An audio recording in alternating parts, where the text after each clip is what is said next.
Hi, this is Nate, and today we're going to be reading Chapter 27, The Marshall Plan. This chapter will be broken up into two videos, so after we read these first 3 pages, please move on to the second one. Two signs sat on President Truman's desk. The first sign quoted, "A man from Truman's home state of Missouri." It said, "Always do right. This will gratify some people and astonish the rest." They were the words of Mark Twain. The second sign said, "The buck stops here," which means the president has the final word and can't blame anyone else for his decisions. Harry Truman had some big decisions to make. Those decisions would profoundly affect Americans and people around the world. In one of the most important of his decisions, he persuaded the American people to act generously to the defeated nations. What Harry Truman had in mind had never been done before in the history of the world. Truman knew how defeated people feel after a war. He knew that his Confederate ancestors carried hate in their hearts all their lives. He knew that Germany's anger after World War I had helped bring about a Second World War. So he supported a plan that would send billions of dollars in aid and assistance to our allies and to our former enemies. It was called the Marshall Plan, named for Secretary of State George C. Marshall, who introduced the idea in a speech at Harvard College, but it reflected President Truman's thoughts. After a terrible war, he was asking the winning nation to help everyone recover, including the losers. The president said, "You can't be vindictive after a war. You have to be generous. You have to help people get back on their feet. Vindictive means you're out for revenge."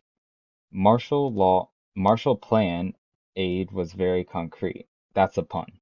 U.S. money rebuilt steel mills in Belgium, ceramic factories in France, railroads in Germany, and bridges and buildings in a whole lot of places. Marshall Plan aid was offered to all of Europe's nations, including the Soviet Union and those countries under Soviet control. The Soviet nations refused the aid. 16 nations accepted with enthusiasm. It was very expensive. It was very unselfish. And before we move on to the next page, we have a picture over here. The rebuilding of Germany began with aid from the Marshall Plan. So moving on, the plan encouraged Europeans to use American aid and add their own brains and know-how. It worked. Prosperity began returning to the free nations of Europe. It also helped us.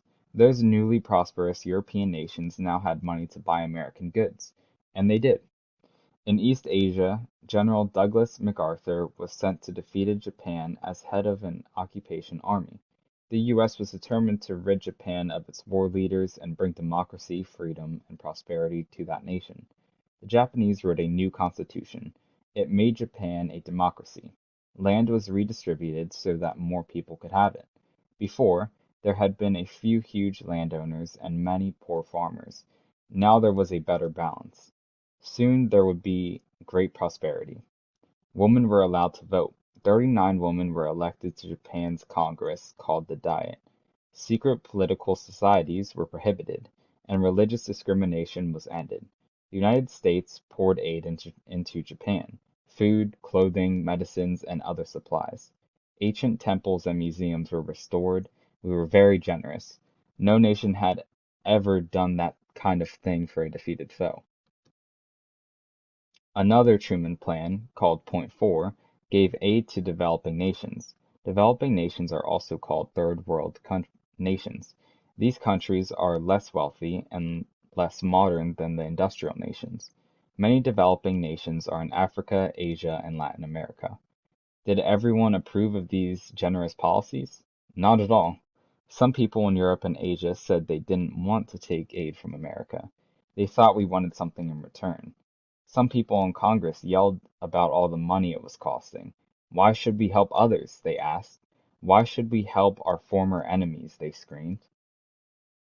In January 1946, the First General Assembly of the United Nations met in London, England.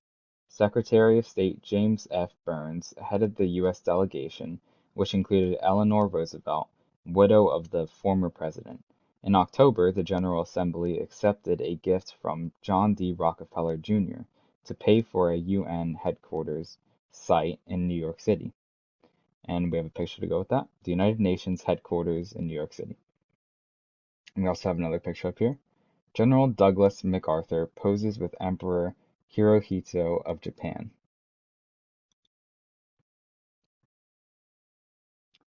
Israel and an American peacemaker.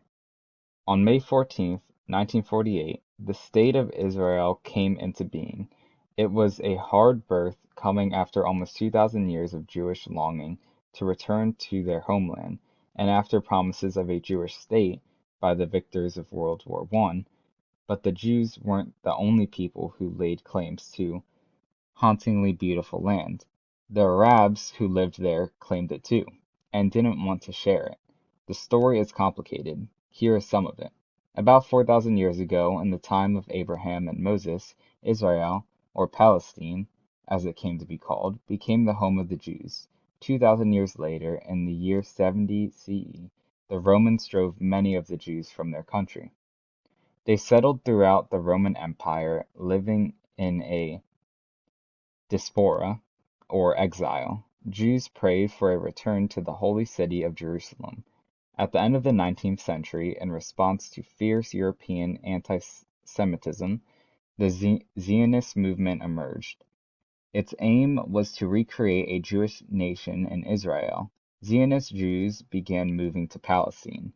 By the time of the First World War, 1914, 90,000 Jews were living in Palestine, which was part of the southern region of Syria under the control of Turkey. Turkey sided with Germany in that First World War and lost its empire. The Allies, who won, gave Great Britain the job of ruling Palestine. A view of the city of Jerusalem. So we will read the final pages in part 2.